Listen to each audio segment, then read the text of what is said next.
Hello, everyone. Welcome to the Sharing Stories podcast. In this channel, we discuss books. Today, we have Belgrave Road by Manish Chauhan. Thanks for having me. And imagine just stepping out of an airport terminal into a city where you know you will likely spend, like, the rest of your life. Right. But you're feeling deep down in your bones that you can never truly call it home. Yeah, that's a heavy feeling. It really is. Like, the streets eventually become familiar and the bus routes become just muscle memory, but the air never quite feels right. Exactly. So that haunting, persistent feeling is the premise of the deep dive we are taking today. Our mission is to explore this really powerful debut novel that completely reshapes how we understand the concept of home. It really does. We are putting the whole idea of belonging under a microscope, to see if home is a coordinate on a map, a memory we drag around with us, or perhaps a person we meet when we are just most desperate for a sanctuary. Well, to really grasp how this story operates, it helps to look at the lens through which it was written. Right, the author. Yeah. Manish Chauhan brings a highly refined, deeply observant perspective to this project. Bring your book to life with AI. Plotsformovies.com helps you create movie-like trailers for your book, allowing filmmakers to visualize your story, just the way you imagined it while writing. Enhance the storytelling experience to a whole new level with realistic characters, immersive voiceovers, and cinematic sound effects. No more boring stock images or generic clips. Captivate your audience, spark curiosity, make readers and filmmakers eager to explore more. Plotsformovies.com, where your story becomes cinema. He's actually a finance lawyer right now, based in East London. Oh, wow. Okay. But his roots are in Leicester, which really serves as the physical and emotional anchor of this novel. Makes sense. And, he has already proven his capability with shorter forms. His story, Pieces, was shortlisted for the 2024 BBC National Short Story Award. That's a huge deal. It is. And early drafts of this novel caught the attention of the Curtis Brown First Novel Award. So what that background tells you is that he really understands the intricacies of structure, both in a legal, bureaucratic sense and in a narrative sense. Yeah. He is bringing this meticulous eye to the collision of identities happening right in the heart of modern Britain. And that meticulous eye is crucial, I think, because this isn't, it's not a traditional romance. No, a little. If you are going into this expecting a straightforward, like, boy meets girl, obstacles are cleared, happily ever after narrative, you are going to be completely broadsided. Oh, definitely. This is a profound and often painful exploration of a very specific geography, which is Belgrave Road in Leicester. Right. And setting it there, rather than the typical literary backdrop of London, it just changes the entire texture of the story. It shifts the focus entirely. London-centric stories of the immigrant experience, they often deal with the anonymity of a massive metropolis. Yeah, getting lost in the crowd. Exactly. But Belgrave Road, however, acts as this dense, vibrant meeting point. It is a corridor where different cultures, complex histories, and conflicting generations are just constantly brushing up against one another in close proximity. It's so visceral. It really is. Reviewer Sarah Moss actually highlighted the sheer joy of reading a novel so attentively rooted in a recognizable part of England outside the capital. That's a great point. Yeah, because Leicester has an incredibly rich tapestry of migration, and by placing the narrative here, Chauhan forces the characters to interact with a community that is simultaneously a support system and a total pressure cooker. A pressure cooker, yes. Let's bring our two protagonists into that pressure cooker, actually. Okay, let's do it. They meet at work, and they're both carrying these immense, almost suffocating burdens. Yeah. First, there is Mira. She is an Indian immigrant who has arrived in England only to find herself deeply trapped. Right, in a really tough spot. Yeah, she is in an arranged marriage driven entirely by duty, tethered to a husband she barely knows, and honestly, deeply fears she will never love. It's heartbreaking. So you have a character who crossed oceans for the promise of a new chapter, yet finds her daily reality restricted to the four walls of a loveless obligation. She is desperate for freedom, looking for the life she was actually promised. And then you look at the other side of this dynamic. Right, Tahliil. Yeah, Tahliil is a Somali undocumented refugee. He's described so vividly as a quiet, beautiful man with a face full of questions. I love that description. What did he do? And the connection that sparks between Mira and Tahliil, it doesn't happen because of some grand cinematic gesture. Right, it's much quieter. It happens because of attention. In this entirely new, overwhelming world, where Mira is defined by her duties as a wife and an immigrant, Tahliil is the very first person who actually listens to her. Wow. He doesn't listen to the person duty dictates she must be.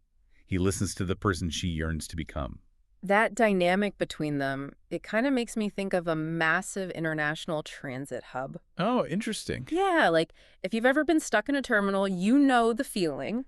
Everyone around you is holding different passports, speaking different languages, carrying different baggage from a dozen different origins. Yeah, totally. But the tragic difference for Mira and Tahliil is that they aren't just passing through to catch a connecting flight.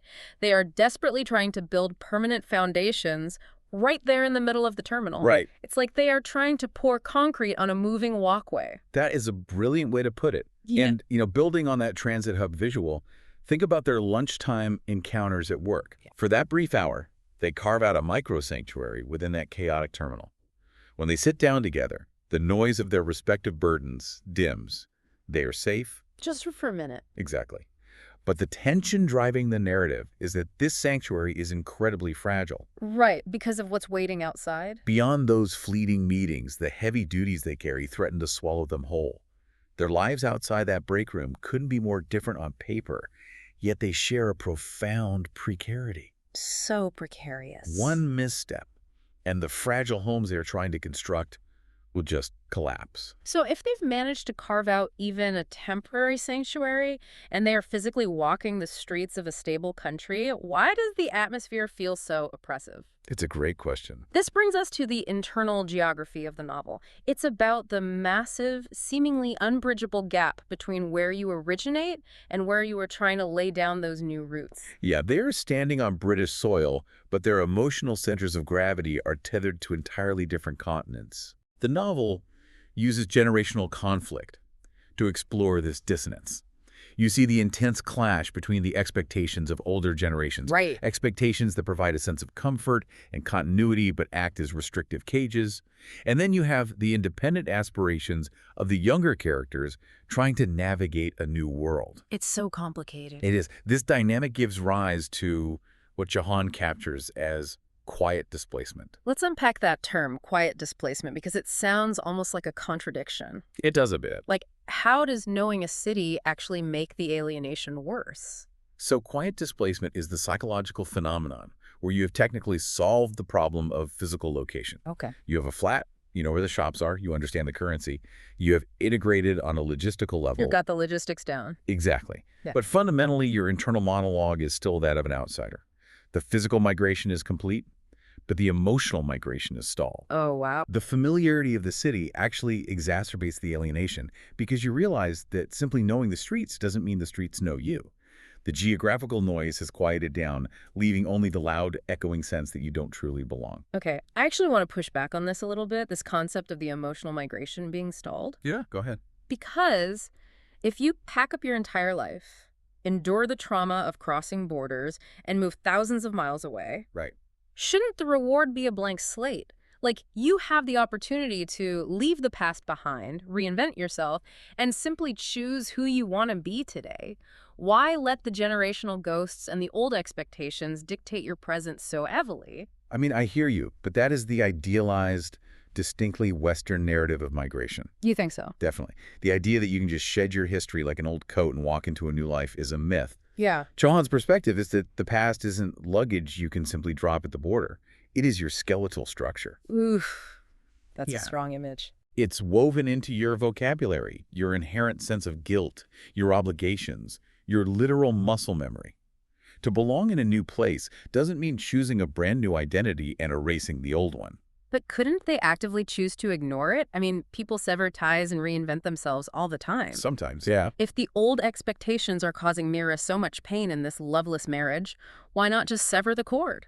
Because severing the cord often means severing a part of yourself. Right. The ghosts of the past aren't just restrictive, they are also the source of identity, culture, and familial love. If Mira completely rejects her duty, she isn't just rejecting a husband she doesn't love. Right. It's bigger than that. Yeah, she is rejecting the entire familial structure that raised her.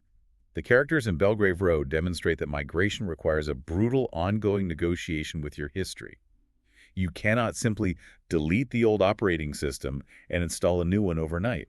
That clarifies the internal struggle perfectly. It's like you are constantly running old code in the background while trying to process new inputs. But, the internal struggle is really only half the battle here.